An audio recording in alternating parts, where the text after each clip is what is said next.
आम अनेक समय सरकार पाखक जाइचु आलोचना होती गोटे मिठा हाँ मिली अध्यापक मैंने मरीगला करेंगे ना अध्यापक मैंने रिटायरमेंट करगला करेंगे तेणु जदि आपण मिछ कहीकि आमको भंडे चलिए बाध्य ही सरकार को आम भंडेबार चेष्टा करूँ।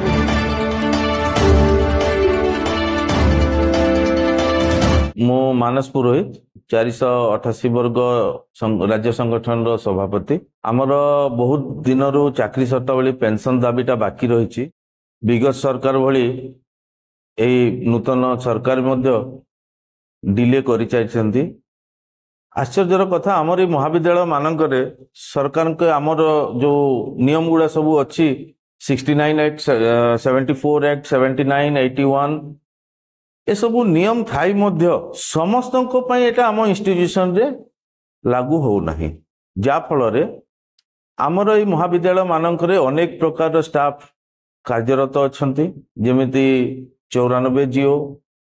2017 जिओ 2018 जिओ एसएसबी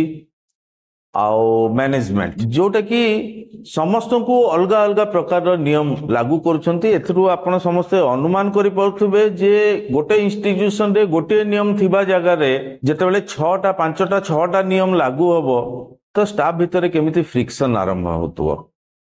तो यही जो इंस्टीट्यूशन मानक समानता अणा जाऊ एवं जो नियम गुड़ा एक्जिस्टिंग अच्छी जो सब नियम से सबू नियम को आम समस्त को लागू करा जाओ जद्वारा आमर चाकरी शर्तावली पेंशन भी से अच्छी आमको शीघ्र चाकरी शर्तावली पेंशन दि जाओ। द्वितीयतः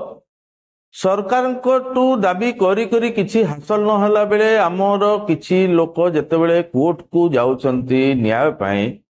सेतेबेले गोटे गोटे कोर्ट रू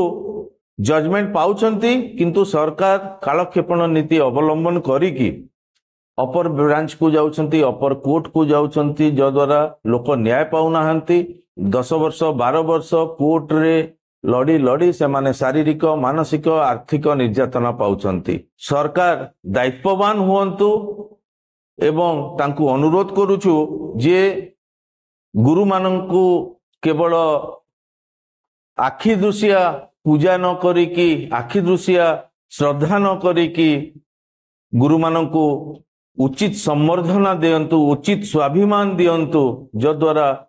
समस्ते उपकृत हेबे एवं सब शिक्षानुष्ठान सबू ठीक हिसाब रे चलिबो। मु ज्ञानरंजन मिश्र 488 वर्ग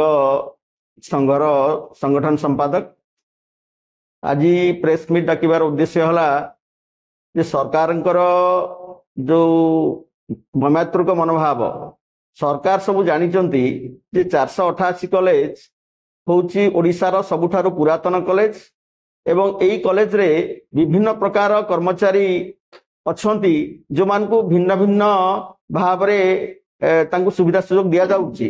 किंतु कथा होची जे आमे जो माने 93 रु 98 भितरे 488 वर्ग कॉलेज रे चाकरी करिचु जो मान को सरकार ब्लॉक ग्रांट आख्या दउचंती दीर्घ 30 रु 35 वर्ष चाकरी कला परे ए ब्लॉक ग्रांट आଳରେ आज पर्यंत आम मान को चाकरी शर्तावली बा पेंशन दिया जाय नाही। यार फलस्वरूप कौन होची ना जने चाकरी करिवो चाकरी शर्तावली नाही से ठीक रे केमती पाठ पढ़ाइबो तार आत्मसम्मान कोठु आसीबो एवं गुरु दिवस रे गुरुंकर सम्मान रक्षा करिवा पई सरकार जदि आमको चाकरी शर्तावली एवं पेंशन देबे जोटा कि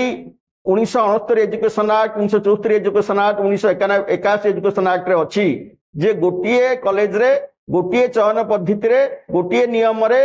चाकरी पाइथिबा कर्मचारी मानक पई गोटिए नियम लागू हबो ए कथा हाईकोर्ट मध्य कहउचंती किंतु हाईकोर्ट कर राय को मध्य सरकार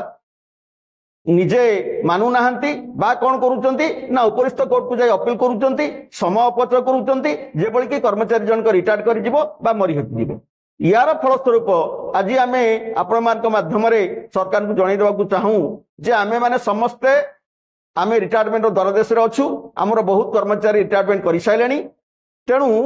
ये शेष मुहूर्त जदि आपण आमर स्वाभिमान फेर नदेबे आमको पेंशन बा चाकरी शर्तावली नदेबे ताहले बाध्य होइकि आमे राजरास्ता को ओल्हेबू एवं सरकार के विरुद्ध रणहुंकार करिबू एवं जो बीजेपी सरकार विरोध दल थिला बेले कहूतला जे शिक्षक मानकर दाबी युक्तिसंगत एवं शिक्षक मान को आमे सम्मान दबू आमे सरकार को आसला परे शिक्षकंकर समस्यार समाधान करिबू वास्तविक आज 14 मास परे मध्य कोनोसी पदक्षेप ग्रहण करा जाय नाही आज पर्यंत मुख्यमंत्री बा शिक्षा मंत्री कौन प्रकार कौन नोट इस्ताहार इश्यू करी नाहंती जे हाँ आमे मासे कि 2 मास भितर सरकार दाबी पूरण करूँ। आमे अनेक समय सरकार पाखक जाइचु आलोचना होती